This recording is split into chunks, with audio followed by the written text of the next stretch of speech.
working moms. Hey, working dads. Hey, aspiring working parents. And allies of working parents. Are you in search of your pillow? Does it take you 24 hours just to get out the door in the morning? Are you the family ATM? Or the family Uber driver? Are you on a Zoom call for work while carpooling while also watching a practice? If so, welcome to our world, the Parents at Work podcast. I'm Lori. I'm Jason. We are married. And we have two wild and crazy redheaded boys. We're here to shine a light on the roller coaster ride that is working parenthood. I'm a healthcare lawyer and founder of a working parent community called Mindful Return. And I'm an executive coach with Ready, Set, Launch, LLC. I wrote a cool book called Relationships to Infinity. And I wrote a cool book called Back to Work After Baby. Hello, everyone, and welcome back to the Parents at Work podcast. I am so excited that we, Jason Levin, are having guests back on the podcast for the first time in over 18 months, right? I mean, it's been a hot minute. I am equally excited to be with you and to be with guests on the Parents at Work podcast. So before we took our little life hiatus from this project, we did have a pattern of interviewing two moms and two dads in a particular industry or role or sector and having conversations with both of them. And then right before our little hiatus, we had recorded episode 57, May 13th, 2024, a conversation with two general counsel moms. And we said, okay, next are the general counsel dads. We reached out to Jesse and we reached out to Andrew and we're like, okay, we're ready to go. And then our worlds just crumbled. And you know what?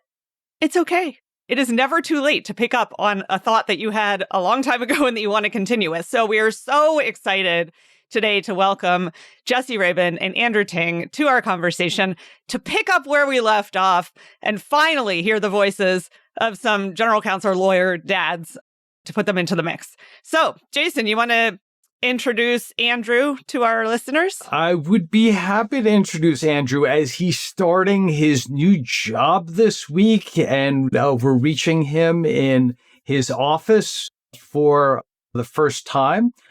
Andrew Ting has led legal compliance and government affairs teams at financial services and technology companies. He's currently the executive vice president at the American Bankers Association. Congratulations on your new job. And an adjunct professor teaching entrepreneurship at Georgetown University's McDonough School of Business. Hoya Saxa. I'm an MBA. Go Hoyas.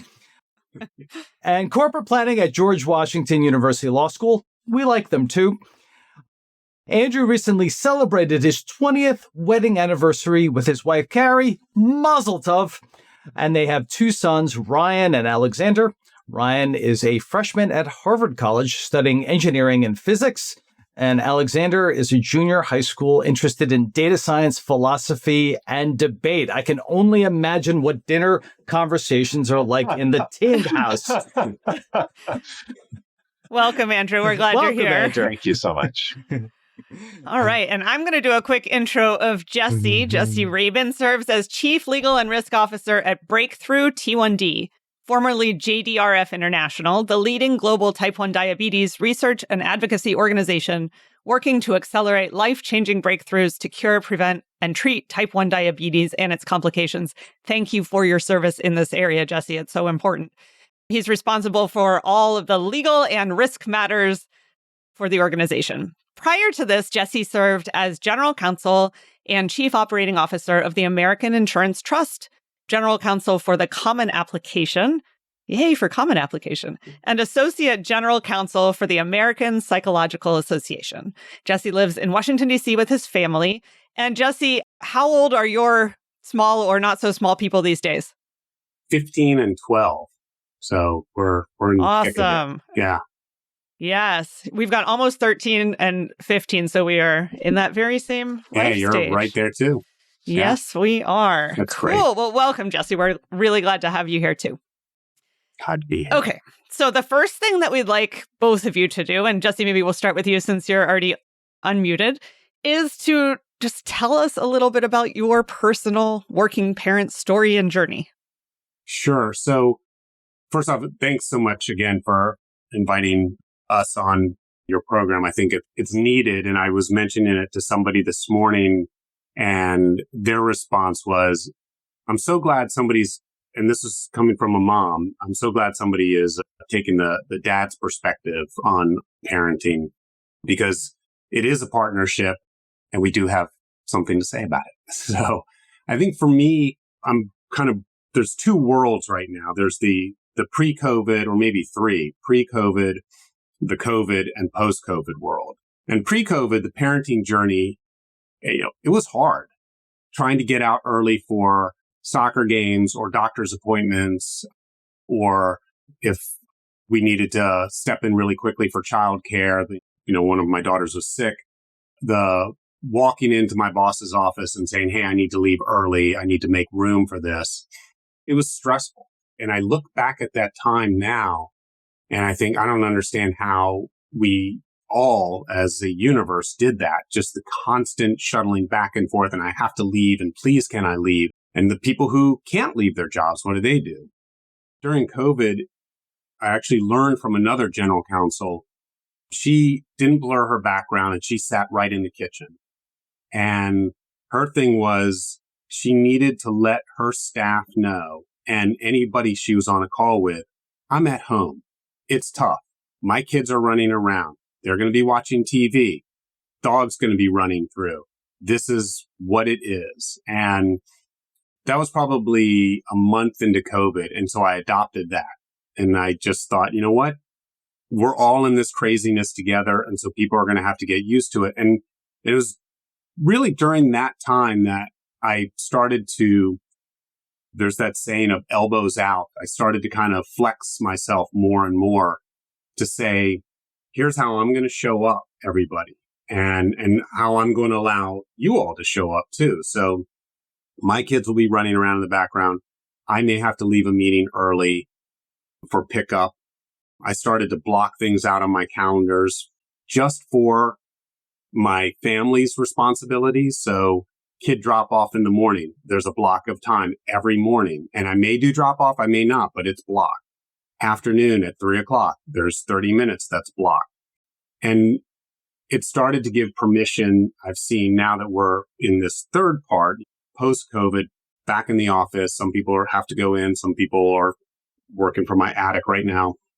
And I feel like I'm trying to set the example by living the example. And it's, hey, sorry, I can't make a meeting because I've got to do something with my kid. I'm taking my kid to volleyball, happy to take the call from the car because I'm going to be sitting in the car in the parking lot for 2 hours. So I might as well get some work done and kind of shift things around.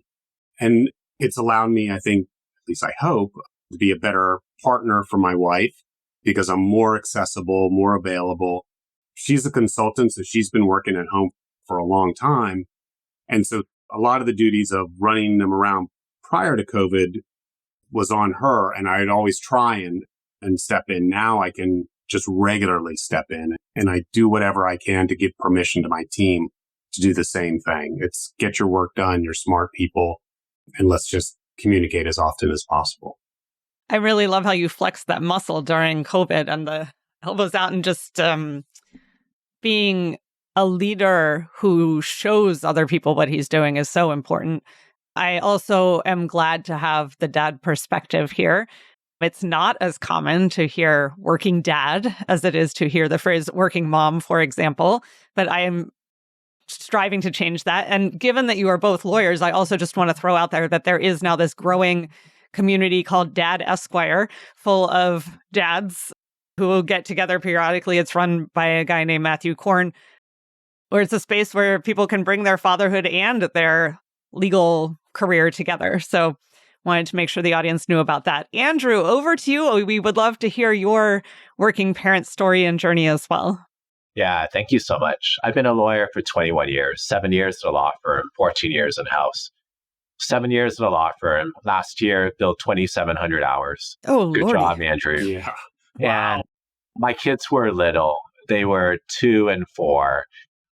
That's the breaking point. I remember it vividly. I had a deal that needed to close by the end of the year, as my client would go bankrupt. Came home, 9 p.m., Kids had 101-degree fever. My wife is a very good lawyer, didn't say anything. She knew I had to do the deal. Went to the bathroom because of the door that locked, laid a chopping board over the sink, put my laptop in, was up till 2 a.m. just doing the deal, worried about my kids, right?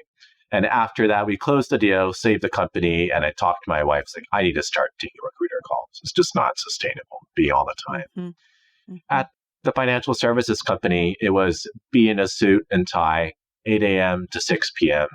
I am most proud that I was never late for daycare pickup at 6:30 p.m., right? Mm-hmm. Usually my kid was the very last kid there, but I was never beyond closing, right? And I would literally walk out of meetings. But my boss would be like, I'm sorry, I gotta go. And I just walk out because that was really important. You never got charged the $10 a minute late fee then? Never. Yes. Never. Yeah. I would just walk out, right? And I did feel that the work-life balance was generally better. Like my wife and I would split because my kids were at different schools. And like I would do pick up here and drop up. It's always kind of a waltz, right? Going back and forth. During COVID, my kids were a little bit older. So we were all working at home in fairly close quarters. And they would listen to me being a lawyer, right? They would listen to me take calls. And I noticed that they started to adopt mannerisms of how they would schedule people or like corral people or start conversations or et cetera. Like even today, like my kid has a call with a German company, my 16-year-old education company. He's, Daddy, I have a call at 8:30 a.m. on Germany. Just don't bother me. He messaged the mom, so don't walk in, etc. Very professional when I hear him through the wall. So I guess things just rub off, right? There you go. It's hilarious. I love There that. you go. Yeah. Oh, the lessons you're teaching that we don't even realize we're teaching. Oh, that is absolutely. hilarious. That is hilarious. That's amazing. Andrew, I want to stick with you for a moment and pivot to a question around how you would describe what it's like to live at the unique intersection of working parent and general counsel / high up lawyer in a company, right? Because that's not a role that everyone plays. And I'm sure that there are some unique challenges there. How would you describe that? I think there's 3 elements I would talk about: info overload, triaging, and counseling. So info overload, not unique to general counsels, but as an exec or whatever, you're getting bombarded with information. Yes. You're getting emails, phone calls, texts. Probably about 30-40% of my day is unplanned. It's just stuff that you have to take care of. Being a parent is very similar, right? Like my school texts me, I have to read all those right away. My kid texts me, is it important? Is it funny? Haha, etc. Just have to like deal with it in the moment, right? Short term, medium term, long term, it all goes on up here. Triage too, right? There's always more that you can do. I'm a to-do list person. I've also made my peace that most of my to-do list is not going to get crossed out. I choose like 3 things that I need to do that day. Usually 2 or 3 get done that day, right? And then I have my long-term to-do list, the brain dump. And you just have to like triage. It's personal stuff, work stuff. What's more important in an hour, right? Finally, as my kids get older, they're like my clients, right? Where you no longer have direct authority. Like, hey, Andrew, don't touch that hot stove. It's going to hurt you. Don't play with that knife. No, it's more like, well, maybe you should consider taking AP Calculus BC, right? It's like counseling, right? Showing them this indirect influence, more based on the trust, respect, rather than just like, you do what I say because I have authority over you, right? So a lot of lawyers don't have a direct authority over the business clients. We just give advice, we're not their boss. And so learning how to do that with kids as they get older is quite a useful skill. Yeah, where you have some influence, but really no control. No, not at all. Make your peace with it.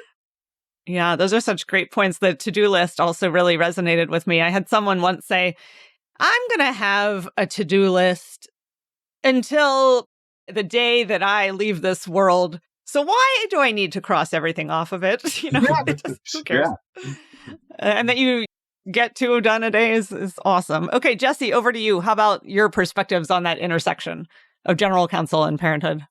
So I feel like the intersection allows me to be in a constant mode of teaching.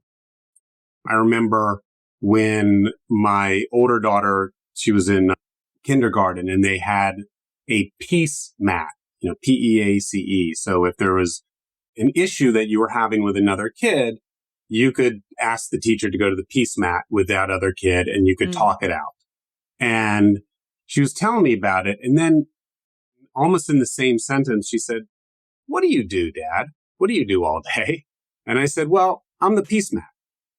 And it was a way for me to explain, like, people come to me and they have problems. Sometimes it's a problem that's pretty much the same as your problems that you're dealing with in kindergarten. Just two people. It's not a legal issue. They're just arguing, but they think a lawyer is going to solve it. And other times it's much more serious and I have to get more involved and we have to work on tougher issues. And the example I would give would be, so one of the people I work with would have to go to the principal's office. So if it was serious enough on the peace mat, somebody would go to the principal's office. And so it was my way of like relating to them kind of what I was doing, but it also gave me perspective at work about how I'm providing advice and working through my day and the to-do list. Because the to-do, I agree, the to-do list is always there. It's dealing with all of the little emergencies that pop up throughout the day. As a general counsel, if you're lucky enough, I think you're more in a management role and kind of you're keeping some trains moving. You're making sure that the board is happy. You're getting back to the CEO. And as Andrew was saying, I'm at a point where it's easier to give here are the options you have, but here's what I would do. But ultimately, it's up to you. But as a parent, what I would do, you have to kind of pull back. I feel like you have to kind of pull back because that's leading them. And then they're going to feel like, oh, I didn't do what Dad wanted me to do. And so it's trying to kind of find that balance. The other part of the intersection, and it's something I try to weave in constantly at work, is, and kind of what we were talking about before, this idea of parenting is just being relatable.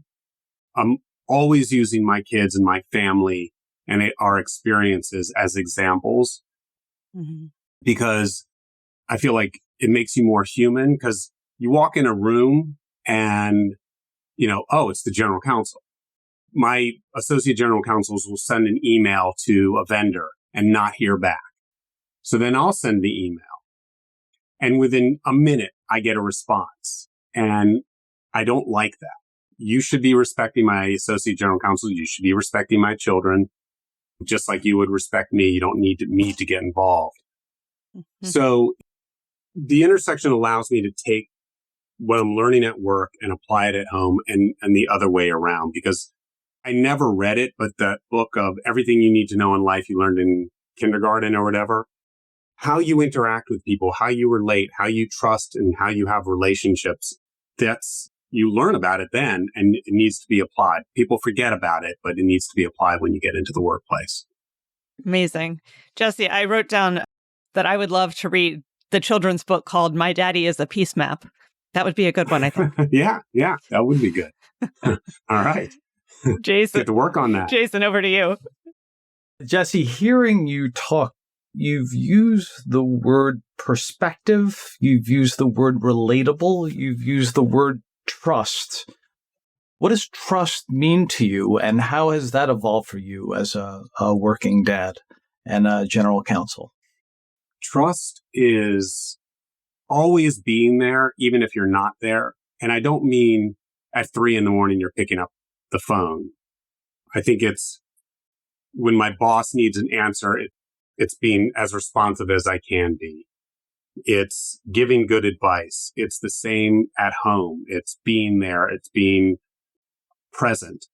And the present part, and this is something, Andrew and I had a great opportunity to go through the American Corporate Council National Capital Region Leadership Academy. And we learned a lot of things during this entire year. But one of the things is really being present. And the more present you are, the more relatable you are, and the more trustworthy you are. It's easy to just say, well, you can't do this. because that's what the law says. People will say, okay, fine. But if you can, to pare it back, be relatable. Here's why you can't do it. Here's some options over here. And you start to build, wow, Jesse's actually a real person. I will say one of the biggest compliments I got when I was at the Common Application, one of the people I worked with came over to me and said, "You're not at all what I expected you would be." And I'm just like, what does that mean? And he said, "I've met lawyers before, and you are not anything like any lawyer I've ever met. It's like you're easy to talk to. You joke around. I learn about you. You use metaphors to help me understand things. You take the time." And I said, I actually learned some of that from my dad. I also learned it from some partners I worked with who were boorish and not easy to work with okay, that's not what I want to be. I don't want to be you. So let me be something else where people will have that statement like the guy at the Common App did. We're all nodding our heads. That Yeah. negative example stands so clearly in our memories. So true. What a great teacher that you took the 180 approach. You're like, I don't want to be that. How can I be the great storyteller? Right. And what I'm also hearing is a lot of evolution in your journey as a working parent as you became more present over time and being more relatable. Take me back to when you were starting to become a working parent. Were there workplace supports that you found helpful when you began your working parent journey? Yes and no. The biggest help was before we had kids, I had gotten an overture from MCI. And, for all of us who remember MCI. And back old telecom. Sure. Yes, exactly. And the money was better than what I was making, but I would have to drive all the way out to Ashburn, Virginia or something. And I went to my boss and I said, MCI approached me through a headhunter, I'm thinking about it. And she kind of was like, whoa, hold on. I don't want you to leave, but if you think it's the right thing, but here's the deal. And I think I was engaged at that point. And she said, at the American Psychological Association, you are going to watch your kids grow up. You're going to go to their ballet recitals. You're going to go to their soccer games. You're going to take them to doctor's appointments.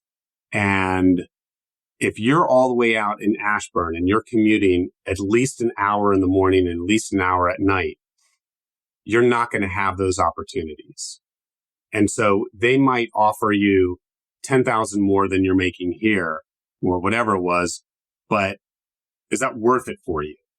And so there were things like groups that we could get together and talk about being a parent and a lot of information that they would throw at us and then different benefits that we would have. But it was that boss who was very clear. And that to me was the biggest support. It was still stressful going in and asking her saying, hey, my daughter's got a ballet recital. She's 3. It's really important I'm there. But knowing that I had that space that I could fill it up and I never had to go back and remind her, which was even better, and say, hey, remember when you said, so I'm heading out the door. So that was probably the biggest support for me. How amazing that you had a supervisor that could say that to your face and live their values and allowed you to be the dad that you wanted to be. And that's an incredible workplace support. That's a really great example. That's special. That's very, very special. Also, to understand that a man might want that too, right? I could see her maybe saying it to a woman, but to say, oh, well, he probably values his role or he might value his future role in fatherhood. And I think it was brave of her to say that. Yeah. Yeah. I like that. Andrew, on to you and the same question. And clearly you've had evolutions in your own journey from billing 2,700 hours to all these different types of things. As you look back in your working parent story, what do you think were the workplace supports that you found the most helpful? I had a hard time. I think a lot of the law firm, my first job, So the first 13 years, lawyer was butt in seat, right? 8 a.m. to 6:30 p.m. Or 6 p.m. And then I run out the door to go to the daycare. And any absence of more than 30 minutes outside the lunch hour would have to be pre-approved in writing by the general counsel. And she always said yes, but she needed to know because the culture at my first job after the law firm was that we need to know where you are. It was old school. I'm so grateful, well, not grateful for COVID, but grateful for the workplace flexibility for COVID. Just treat us like adults. We get stuff done, right? We can go home, we can log on, and that's another issue we can talk about later, like the always on mentality and how work bleeds into personal life. But I wish I had that workplace support, for a lot of the early things. And my wife and I would just be frantically texting, like, can you do this? Because she works too, right?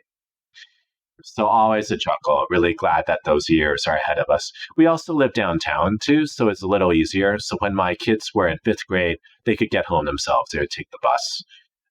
But otherwise, it made it a lot harder. And we did not do certain activities like organized sports and stuff like that, just because we couldn't commit to doing that with our work schedules, right?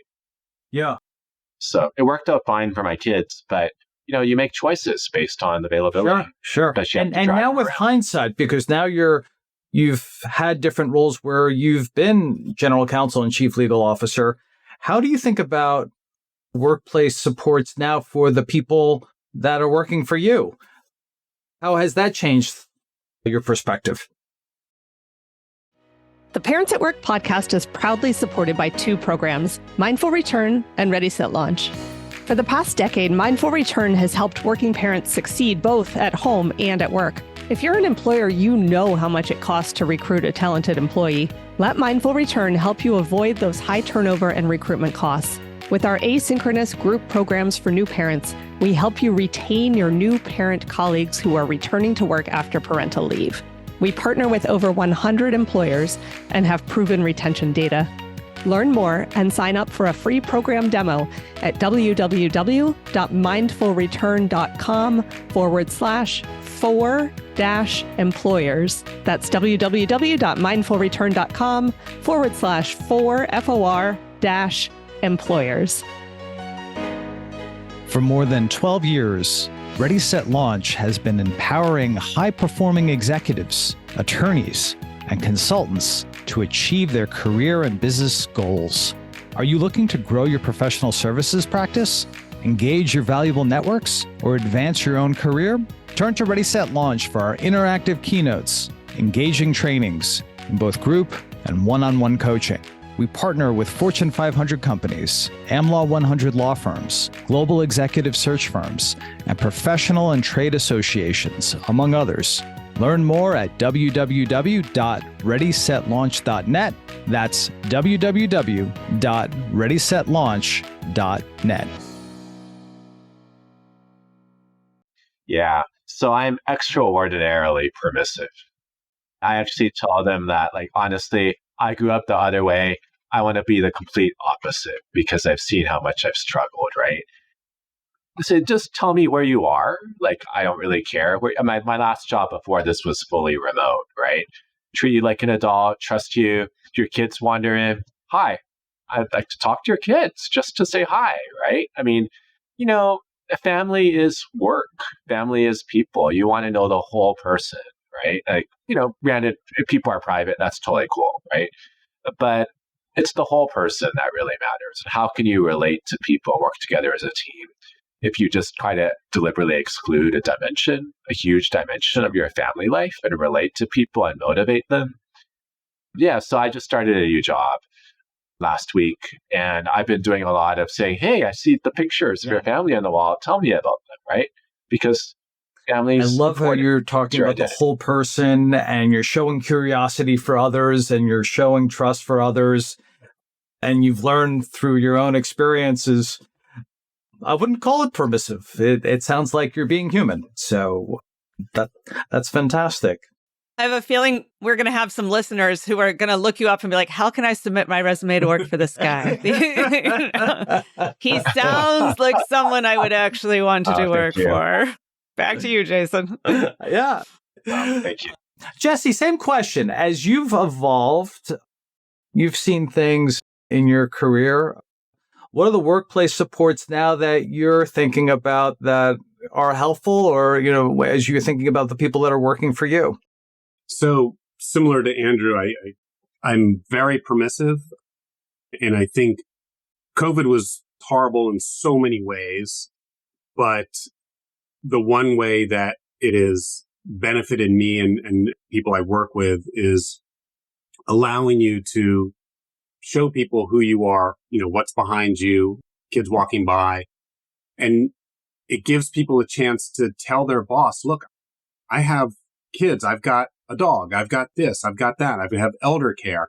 I have other things that are going on. And if I know if I require my team to be in their seats at 8:30 in the morning and there until 5 minus a half hour for lunch, and they have to tell me every single time they move, I'm not going to have a happy member of my staff. And they're going to, every week when the new jobs get posted, they're going to be looking. And I think, at least I hope, we're moving from this kind of stodgy culture of you have to be in your seat to actually do your work. It would be good if, looking back, I wish we had had that before, but now I appreciate it so much more now. I'm always telling my staff, ask if you can take vacation. Just tell me you're taking vacation. Because if you ask somebody, there's a chance that they're going to say no, and you don't want that. And I had that early in my career where a partner was just like, nope, you're not going to take vacation. I might need you this weekend. And I never got a call. That kind of stuff. And that builds uncertainty. And you'll have staff that are just much more loyal to you and to the cause of the organization if they feel appreciated and feel that you trust them. It comes back to the trust. I know my team will let me know, hey, I've got a doctor's appointment and this is going to be a big one. So I'm going to be out for 4 hours or whatever. Or I need to take my kid here or there. I hire good people. They get their job done.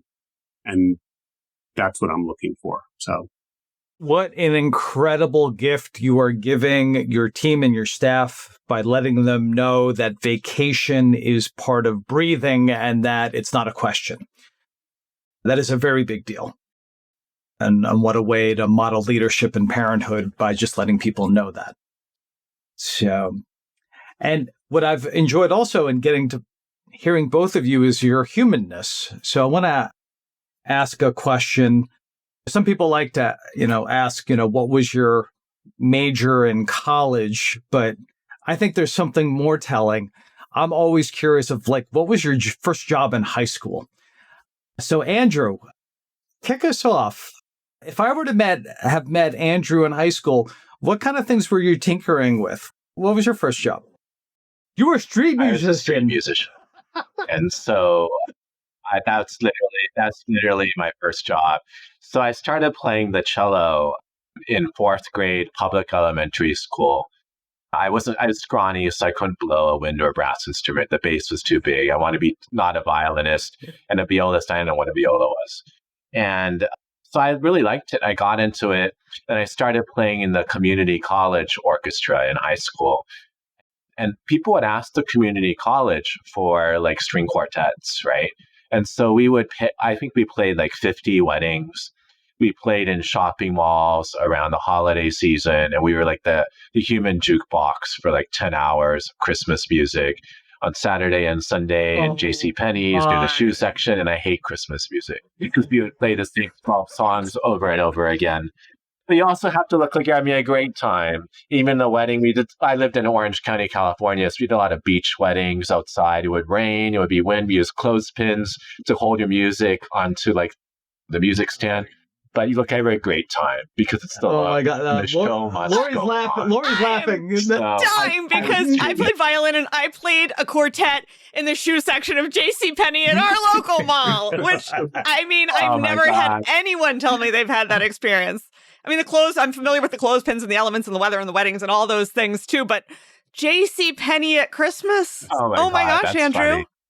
It must be something about JCPenney where they were actually encouraged to like hire local. All right, I'm going to mute myself. I'm just laughing too hard. I did it for years. So Andrew, reflecting back on all of those gigs that you had, both at weddings and in the mall, what do you think you learned most about yourself in doing that in high school? Oh my God. Don't overcomplicate stuff, right? There was a wedding where you hire a string quartet is probably a complicated wedding. And I saw so many people get frazzled because the details, right? And some details are important. I remember we had to chase after the groom's car because he forgot to pay us as they were driving off. And the best man like paid us instead. But I was like, in my life, keep it simple, keep it authentic. Don't have a lot of moving parts. Like my wedding was like immediate friends and family. It was like 12 people. We did it like in 2 months after we got engaged. Just get it done. Love it. Move on to the next thing, right? I like Love it. Don't overcomplicate things. That's a great lesson from Andrew. Jesse, same question. If I were to have met you in high school, what were you doing for work and odd jobs and things like that? Sure. So I was a tennis court attendant at some public tennis courts that were about 3/4 of a mile from my house. So I'd get up at probably 5:30 in the morning because the courts open, especially in the summertime, at 6 a.m. And they were the soft courts, so with the dust.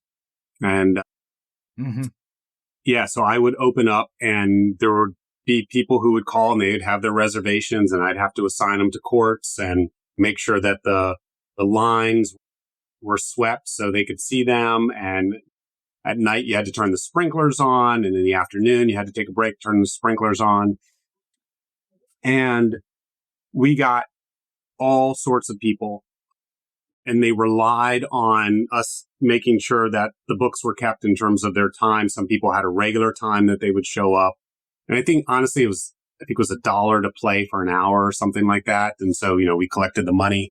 But the one thing I think I learned there, a couple of things was the customer service component, which was people in their mind, this is long before cell phones and whatever. So when they're showing up, they're relying on the fact that the phone call that they made a week ago, somebody wrote down and it's in the books. And so being sure all of that was kept. But when they got there, that their court was ready for them, that they had what they needed, and that I could answer any questions. Because for my boss, he had to answer to everybody. And so I needed to make sure that he was okay also. So there was that. And then it was, I think, just the hard work component. I know half the time I sat in the office just waiting for people to come in. Twice a day, I'd go clean the bathrooms. But in the spring, I think it was like the beginning of summer or middle of summer. And then at the end of summer, we had to resurface the courts with bags of that dust. And each bag weighed about 40 pounds. And so you had to bring them out, cut them open, stick them out, and then dump them into this spreader. And then you had to spread it, then clean all the lines. And there was no getting around it. There was no machine that could do it. It was just me and this other kid. And it's funny, I live near some soft tennis courts now, and I walked by and they had these bags out there piled up at each court. And I took a picture and I sent it to him. And I was just like, oh man, I don't miss this. And it was middle of the summer. And I was like, I could see these kids sweating like crazy. I was like, I've been there. But it was also just fun. It was a place to go. I got a paycheck. It was measly, but it was something to do. And I could meet people and I could talk to people. So that was good. It sounds like your early experience in being relatable on the tennis courts continues to serve, pun intended, now. So I was going to do another pun, which is, yes, you've learned a lot of attention to detail, but you were working in a very different kind of court system at the time. Very good. Very good. Mhm. Oh my goodness. It wouldn't be Parents at Work without some puns. Some dad jokes. Yeah. Exactly. On to you, Lori. On to you. Awesome. So we've learned about some of the skills that you gained from these early jobs. I'm now curious to hear, and we'll start with you, Jesse, what skills you believe parenthood has brought you that have translated into your career and been useful in your professional role as well. So this is actually, it's a really good question. I think it's timely in the general counsel space too. And there's more and more webinars and kind of discussion sessions amongst general counsels now that we're not just giving legal advice, but we've moved into business advice. And in some ways, it's also relationship advice. How to, you should work with this group over here. We're being called on to do so much more than just review the contract and make sure that the trademark is registered properly. And I will say from the parenting side, that has helped me be able to be a better general counsel as these things have come on. Because in parenting world, you go to bed at night, your alarm goes off in the morning, you have 2 kids to get to school, you know exactly what you need to do until one kid comes down and they're like, I really don't feel well. Throws off the day. It's no different than being a general counsel. You've got an 8:30 a.m. and next thing you know, somebody is calling you about an emergency over here and your whole day is thrown off. It's dealing with your relationships at home, treating, you've got 2 kids, same environment, same parents, completely different. And so how do you work with each kid and their personalities? And then, so you take that skill, you come to work, and now you've got 2 people that you have 2 different personalities. They have to work together. And so you're being called on as the lawyer. Oh, well, the lawyer is going to help us. You're Solomon in some ways. And so I think in the world of general counsels now, because we're being asked to do so much more, being able to draw on the skills that we've learned in other areas, especially as parents, I think it's almost a natural flow. And I will say there's been moments where I've been dealing with an issue where it's almost like a light bulb goes off over my head. It's like, oh, wait a minute. I dealt with this issue this morning with my kids. Who's going to sit in the front seat and who's going to do this and who gets to get dropped off first? And and now I'm dealing with a similar type of personality issue here at work. And so I think, as the role expands, we're called on to really dig deep into our past experiences to help us. Yeah. Same question for you, Andrew. The cool thing about being a general counsel is that it's very general. And the law stuff, I don't know, it's like 20, 30% of our jobs is actually legal advice. The other stuff is business advice or honestly relationship advice. And most legal issues are kind of people issues, to be honest. And a lot of parenting issues are usually people issues as well. So I think part of being a GC has taught me for parenting is that I get asked to do stuff I have no idea about. Like last night, my 16-year-old was going to register to take linear algebra and multivariable calculus at Montgomery College. He was talking to me about this math class versus that math class. I have no idea, right? But it's because he loves me and he trusts me that he comes to me to help him problem solve. Or like my other kid was navigating the dating scene. I have no idea. I've been happily married for 20 years. I have not been on a dating scene for more than 20 years, right? But again, it's great that you build these relationships. And so your kids, your clients trust you to ask you about something you have no idea, but you got their back. You're there to talk it through. Yeah, to winging it is a main skill. Yeah. Okay. Yeah. What challenges or changes do you see, and we'll start with you, Andrew, happening for general counsel role more globally that are affecting working parents, even if they're not changes that are directly related to working parenthood? So the problem for general counsels, especially ones who have international responsibilities, Yeah. you're always on. There are always red notifications on your phone. There are always text messages, right? In the days when you had an office and you didn't have cell phones, when you left the office, you left the office, right? You were done. We don't have that work separation anymore. I love the flexibility of remote work and, not being to sit at my desk for some call that may or may not come in. Jesse, that sounds horrible, right? About asking for vacation, the weekend. Mm-hmm. But on the other hand, it bleeds into it, right? How do you just shut things off? I noticed that with my kids too. They come home from school and they have their schoolwork and then they're working on their side projects. I have to tell them that just go to sleep. And they're like, I'm going to be an example. I'm going to bed, right? I'm done. I have my to-do list. You can see, there's a couple of things that are not crossed off. I'd love to cross it off, but I'm going to bed, right? Or just shutting it off. And there's always a temptation to have your screen in front of you when you're eating, or even you're in the same room, etc. I'm just saying, just chill, right? We had the good fortune before I started my job, and then we were in Paris for my 20th year wedding anniversary, because why not? We were eating at a French restaurant, and then my kid were being offered snails and frog legs, and one of them was cool, other ones was not having it. But they were on their phones, documenting the event, right? I said, let's put down our phones and just be present without all the distractions and stimulations. And that's something I need to work on too, right? Because there's always something. It's a universal conundrum. And when I have my escargot, I'm always present with them because you need two hands. You need you can't. You need two hands. Yeah. Yeah, one of my first kid was like, no way. And the waiter was a little offended, but it's like, no way. He was like, okay, awesome. Don't push it. Jesse, same question for you. Yeah. So I'll echo a lot of what Andrew said. Being general counsel, it seems like as I said before, the role is growing, it's expanding. You really are always on. And one thing I do tell my team is I'm the front person. So you can shut down at 6 or whenever you need to shut down.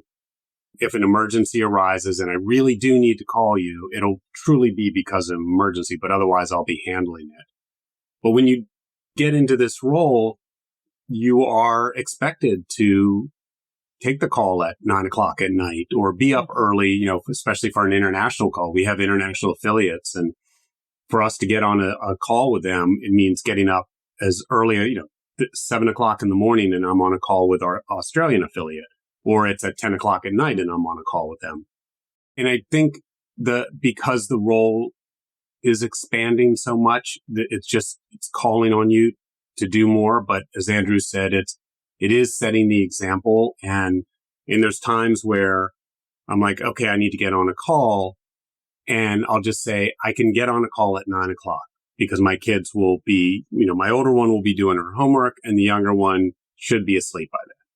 So that I'll have a quiet window. And so I'll start to dictate when the times are right. And I totally agree with Andrew too on the putting down the screens. Somebody taught me a trick a little while ago.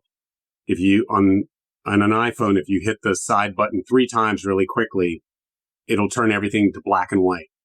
And on your phone, and it doesn't make it as appealable to scroll and look at your phone. And good trip. The first time I did it, I looked at it and I'm like, oh, I don't like this. And the one place where I know that it affects me is when you're playing Wordle, you can't see what's yellow and what's green. So I had to quickly switch it back. But that has helped me reduce my screen time. And because it's like, if I look at it and it's black and white, I'm not going to be as pulled in. And so I can leave it aside, but leading by example on those kinds of things, like it's okay to shut down. It's okay to not respond immediately when somebody sends you a text or an email. Let them know, hey, I'm not available right now. For kids, it's a hard lesson to learn, but slowly they're getting there. The triple tap. I might walk around the house doing that to other people's phones. I don't know. Just saying. Jason, over to you for our final question. Final questions here. Jesse, I think you've dropped something that might start in our house. So, all right, Jesse, lightning round questions. I got 3. As you think about, with the wonderful hindsight that you have, what's one piece of advice that you would give when you became a parent? What's one book that's influenced your parenting? And what's one thing you think other parents should know, whether it be an invention or technology? What are your top 3? So in terms of 2020 hindsight, it would be give yourself grace. You need to be patient with yourself and give yourself permission to shut down for 30 minutes, to tell work, especially if you're working from home, you know what? I have a 1-year-old and today is the last day this kid is going to be this age. I want to play with my kid for 30 minutes. And if it's during the day, it's okay. You're still going to get your work done. You don't have to make excuses for it. I'm sort of ashamed, but not really ashamed to say I'm not a huge reader because I read so much during the day that by nighttime, I kind of shut down. So I'm trying to think of a book that has influenced me in terms of parenting. It's a book that I read recently and it made me reflect back. And it's the book, and I'm not going to remember his name. It's around here somewhere. I know that it was written by one of the hostages.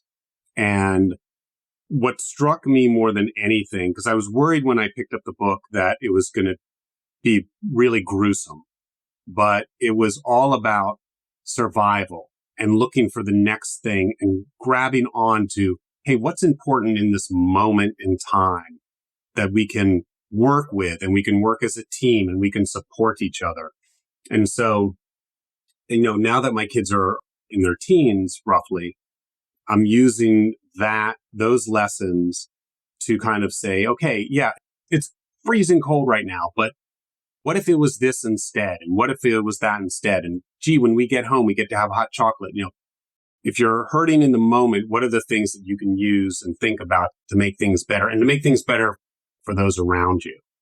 An invention or technology or a program to spread the word about. I mean, you already told us about the triple tap on the phone, well, the so triple you're tap, covered if you don't have another one. That's a really good one, actually. So I'll stick with that one. Yeah. Those are some really great thoughts, Jesse. I love staying grounded, being grateful, and being able to pass that on to your kids. Andrew, same question. Best piece of advice when you became a working parent, a book that might have influenced you, and a technology or something or invention that you want to say that people should know more about? Kids do what you do, not what you say. So if you want them to be a kind person, you need to model kindness. If you want them to be organized, do that, right? They're not going to say, do your homework. If they see you as a general counsel, working hard, working diligently, they're going to imitate that. So a lot of people try to be parents and just yell at their kids to do this, do that. But they watch you, right? They emulate you for better or for worse. So I think that is cumulative. I don't know if profanity is allowed, but the subtle art of not it's giving allowed, Andrew. Go for it. Yeah. Asterisk by Mark. Okay, not giving a fuck by Mark Manson. Manson is a really good book. It's a book about how you need to stop comparing yourself to others, right? And how there's this myth that if you study hard, you get good grades, you go to college, you get good grades, you'll get a good job, and you'll succeed in life. And that puts a lot of pressure, especially I think your kids are all in the early teens, right? So you're starting to see that. And I've counseled other high schoolers who are their parents put a lot of pressure on getting into certain colleges. And I told them to read this book, and I told their parents to read them. I don't think the parents read it, but the kids read it. And it gave them some grace just to not care as much and not be as anxious, which is really important for both parents and kids. We always want the best for our kids, but it's a fine line between pressure and also being free. And there are many paths to success in life, right? as my kids have gotten older through high school and in college, they're super busy. They have their classes, they have 4 or 5 extracurriculars. We have like a family, like business, website design business and stuff. And then they have their social lives, right? And so they have to organize all of that. And like the paper to-do list here that you cross out the day isn't quite enough. And so, it's funny that a life management skill is how to organize your damn inbox. Awesome. We're swearing now, right? That's pretty important skill. So actually, me and my 2 sons all use Trello. And then we have different boards for the stuff we need to do today, the stuff we need to do on a weekly basis. And the weekly basis is a bit more generous because you can have a crappy day, right? Something happens, but on a weekly basis, you're okay. Then this month, and then next month, and then long term. So everything that's rattling around in our mind gets placed, but you feel better about yourself because you are sequencing where it needs to go and when. And you don't need to worry about it because it's not in your today or this week stuff, right? So just being organized, because kids these days are doing so much stuff, it's a really important skill. And if you're not organized, then you're a mess and you're anxious about it. So just having it all written down somewhere electronic where you can share it is really important. I love it. Family Trello board. That's a first for this podcast and very cool idea, Andrew. Thank you. Yeah. Okay, so we are wrapping up now, and I just have to say that I want to thank you both for being the type of leaders we want to have in this world. You're both so human and so thoughtful, and I'm just really grateful for your willingness to spend this hour together with us. Thank you for being here.